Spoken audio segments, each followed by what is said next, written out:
Finally आज मुहूर्त लागलाच सत्यनारायण पूजेचा. तर सुंदर अशी रांगोळी काढलेली आहे. तर रांगोळीचा सुद्धा एक किस्साच आहे. कारण फुल मार्केट बंद होतं आणि फुलं मिळतील की नाही याची शाश्वतीच नव्हती. मग मी थोडे तांदूळ खराब झालेले होते, त्यांनाच थोडासा कलर करून सुंदर अशी रांगोळी काढलेली आहे. तर आजची ही रांगोळी तुम्हाला कशी वाटली कमेंट करून नक्की सांगा.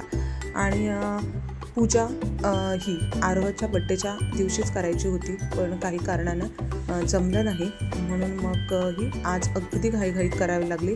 कारण मार्गशीर्ष महिना संपत आलेला होता आणि गुरुवारी पुन्हा पूजा आणि सत्यनारायण हे सगळं पॉसिबल होत नाही, म्हणजे खूपच दगदग होते.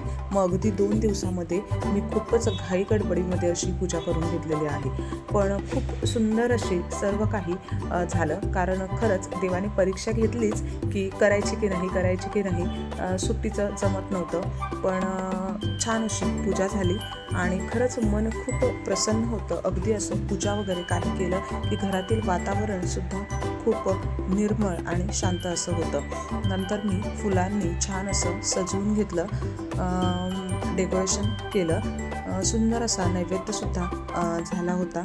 गुरुजींनीसुद्धा पूजा छान करून घेतली आणि त्यांनासुद्धा बाहेर जायचं होतं, पण अगदी फुलं पत्री यायला उशीर झाला, म्हणून त्यांनासुद्धा जायला लेट झालं. पण छान अशी पूजा करून झाली आणि कथासुद्धा वाचून घेतलेली आहे. आणि पूजा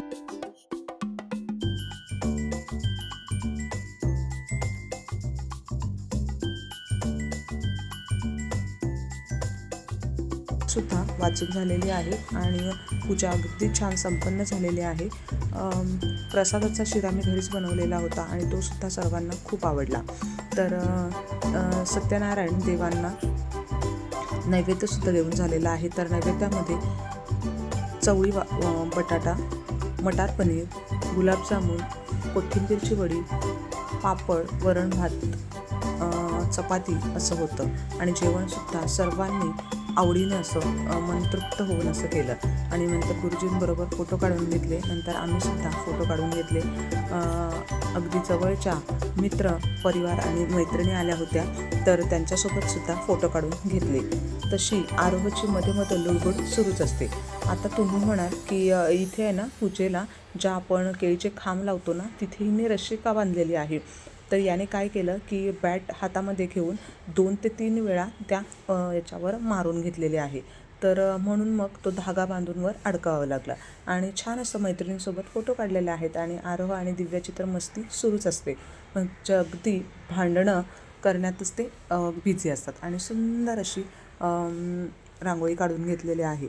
तर आजची ही माझी सत्यनारायणाची पूजा तुम्हाला कशी वाटली. आणि हो, फक्त मामीसाठी याने हा पेढा दिलेला आहे हां. आणि मग आमची नंतर संध्याकाळी छोटी आली, तिच्यासोबतसुद्धा मुग्धा दिदी, तिच्यासोबतसुद्धा फोटो काढून घेतले.